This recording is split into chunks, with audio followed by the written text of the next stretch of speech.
Yes, guys, how you doing? Welcome back to the Spurs Talk Show. I am Sean Butler. I hope you're all happy and healthy, doing the things that you love, for those that you love to do them with. It's time for a transfer news, views, and clues update for you. I hope you don't mind me asking, but can you do what you always do?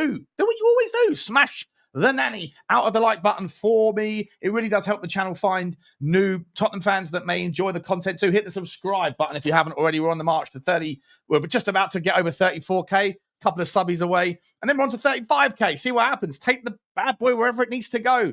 Please, guys, drop a notification bell button and also let me know your thoughts on today's video in the comments section. So, lots to discuss. I'm going to keep the bit that's a little bit kind of yesterday's news as brief as I can. Matt Law was on Last Word on Spurs last night. Telegraph Matt Law. Been saying this for a long time. I don't buy into his sentiment. I think that the guy said some things back in January and February regarding Tottenham's sell to buy summer.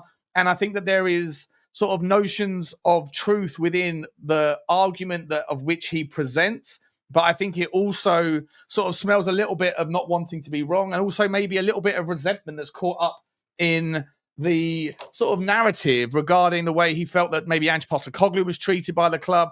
And just sometimes I feel like he's quite dour about Tottenham Hotspur generally, and doesn't really sort of ever find reasons, in my opinion, at least in my experience with him. No disrespect, he's just doing his job, and very, very much respect for what he does. But I think there's a little bit of an agenda sort of thing at play here. Now, whether that agenda is coming from the club or otherwise, I did mention back in, I think it was March or April, that when these sort of things were dropped, obviously it was before we won the Europa League. And look, we have spent a lot of money over the last last 4 or 5 years. The argument is always sort of moved by Tottenham fans around where to be frustrated with Daniel Levy. Once upon a time, it was the stadium is no longer, or Tottenham Hotspur is no longer a football club. It's a multi-event sports arena. Once that kind of argument was a null point, a moot point, because it was bringing in the revenues on non-match days. Then that argument was moved to we don't spend enough money. Then we started spending enough money. Then it was moved to we don't spend enough on wages. As I've been saying for a long time, you only have one pool of money. If the money for the wages is lower, it allows you to spend more money on transfers. And if the money on wages needs to go up, it has to come from the money that's spent on wages, on transfers. It's a zero-sum game in that regard. And look, I think that the argument should be more around how we spend it, not where we spend it, and the ratio of how it's spent. But in terms of our talent ID over for the longest time, it hasn't been good enough. However, I think that there's been movements in the right direction with regards to that. Long story short, I don't believe this notion that Tottenham are in a financial crisis, or that it's the cash flows are precariously low. They might be low relative to Tottenham's traditional standards, but actually in the last set of accounts at 72 million or 78 million pound cash in the bank, I think that was pretty much still the highest cash reserves of any Premier League club. So it's a relativity argument more than a black and white one. And, the truth is always somewhere in the grey. For me, as I said before, we're now moving forward into what hopefully the 26 or 25-26 season will likely be Tottenham's record revenue year, probably well over £600 million. And so even if there's truth to the idea that there is cash flow restrictions within the club's coffers relative to previous years at the moment, and there is a transfer debt reality that's quite a lot, I still think that there's two things that have to be remembered here. Transfer debt, in essence, is just another word for unamortized spend. Every club that spends more on their players than they receive in will have transfer debt, because you are, by the nature of amortization, working off money from previous years. And Tottenham has spent a lot of money over the last few years. So we're still paying off money every year now, every month, or whatever the installment ratios are, from transfers that we made 2, 3, and 4 years ago. And we will be, whatever we spend now, we'll be working off in 2, 3, 4 years' time. It's a rolling ball, and that's kind of how it works. So to make more out of that than it needs to be is a little bit kind of scaremongering, I think, at a time that doesn't really it's not helpful. And look, at the same time, I'd make the argument that even if what he's saying is 100% true, and that there is truth to this notion that we are in a sell to buy mode, then I've got to be entirely honest. I think it's absolutely madness for Daniel Levy to have got together with the new guy who's known for his fan engagement, known for his business acumen in Vinay,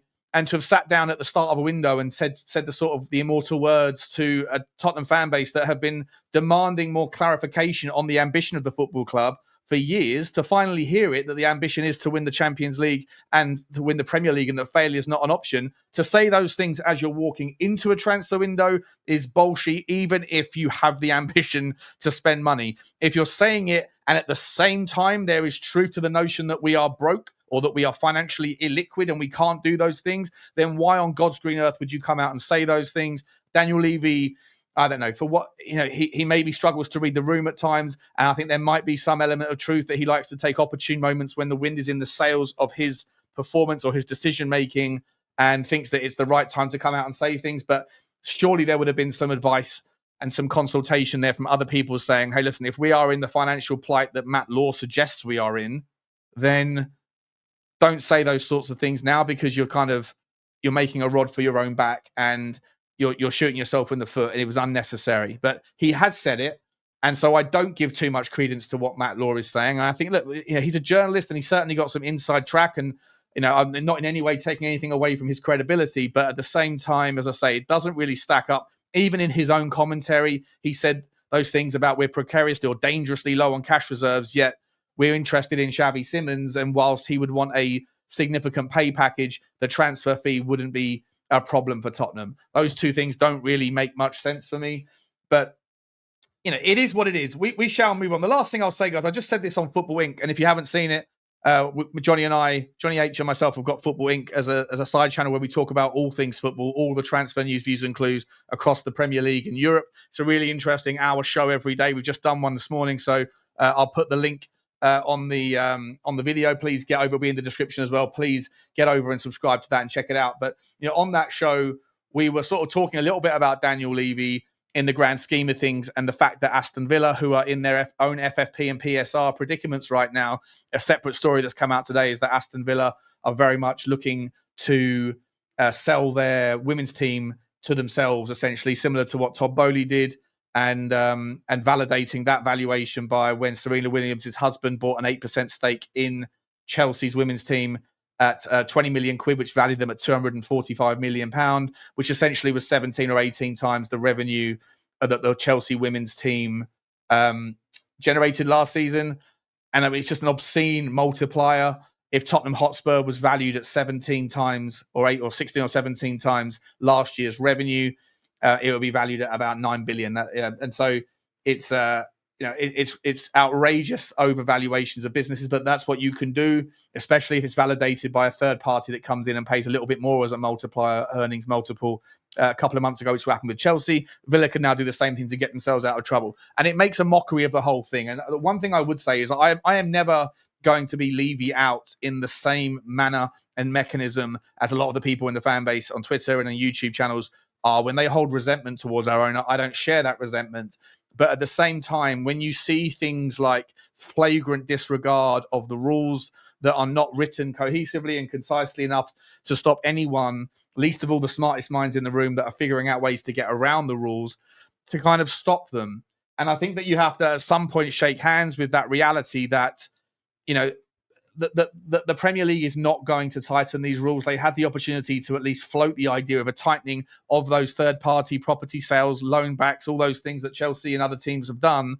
They had the chance to kind of get on board that vote a couple of weeks ago at the Premier League's annual review, and they didn't. They didn't even take it to vote because there wasn't the appetite amongst the 20 teams to do so. They like the ability to be able to do those sorts of things for the most part because they find the PSR and FFP things restrictive. Daniel Levy has been the poster boy for FFP and PSR. And so if he starts to conduct himself in that way, I don't think he will, because he doesn't seem to have the ambition or the intention to do that. But if they were to do it, then it would look a little bit sort of double speak and sort of two-faced, if you like, hypocritical or contradictory to what he's been calling for in the past. But at the same time, whilst I don't hold him accountable for the problems in the ability to have a level playing field, as you know, if you watch my channel, I point my fingers to the top and say that the rule makers are wildly, wildly out of their depth, and that they're kind of inept in their ability to create enforceable, cohesive rules.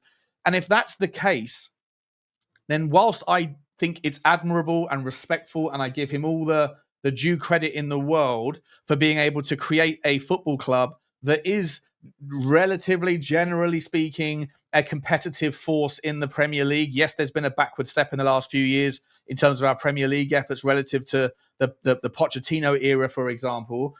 He's done it in a sustainable, organic manner. And I think that is something that should be applauded in any industry, in any business. I think that if you have sugar daddies that have to supply and keep pumping money in to keep the business afloat, then the business isn't really, something that should be written home about. To do that amongst teams that do the opposite, I think should be applauded and recognized. At the same time, you have to shake hands with the reality of where we are and the fact that we are competing in an industry that doesn't operate in that regard, and that the paradigm has shifted to a set of rules and a set of an ecosystem where essentially you have to have a different level of relationship with money. You have to have a sort of very nuanced and specific relationship with risk. And Daniel Levy doesn't seem, and his boss, Enoch and Joe Lewis, etc., they don't seem to have that same level of intention.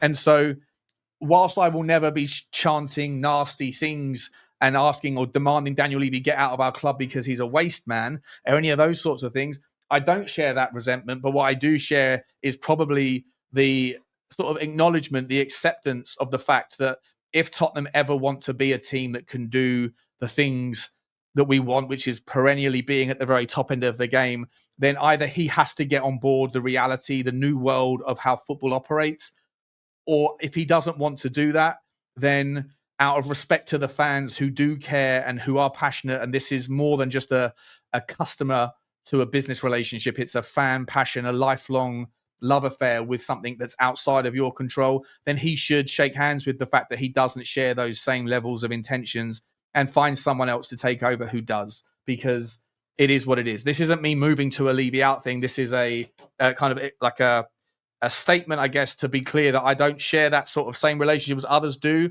but I do believe that right now the path forward is clear, and that even if Daniel Levy is seeking investment in the short term to get him through a cash flow crisis, as Matt Law would have it, and that money needs to be found to be able to support these endeavors regarding hotel builds and all of those things. The fact of the matter is that the guys who own Tottenham currently do have the money to be able to do that stuff if they wanted to. They don't need to find outside investment. They choose to because they don't want to put any more of their own money in via share, issues and dilutions. Then they don't have the ambition. And so even a short-term investor that still has the same overall ambition, the same overall risk appetite at the top for the future, well, if there's a one-way direction of travel in regards Tottenham's chances in comparison to the likes of Villa, probably Newcastle, that for what it's worth, credit to them for the time being, haven't been engaging in the dark arts of football finance mechanisms and engineering, but that Chelsea and Manchester City, etc., and even Arsenal to a degree have been participating in, then we have to, I think, maybe, urge a change of strategy, or possibly if that isn't going to happen, then I probably will be more on board, not just a cash injection, but something more like an ownership pivot towards someone who can operate in the new world and the new paradigm that exists in football. Anyway, I've been rambling for 14 minutes. I just wanted to kind of get that story out of the way.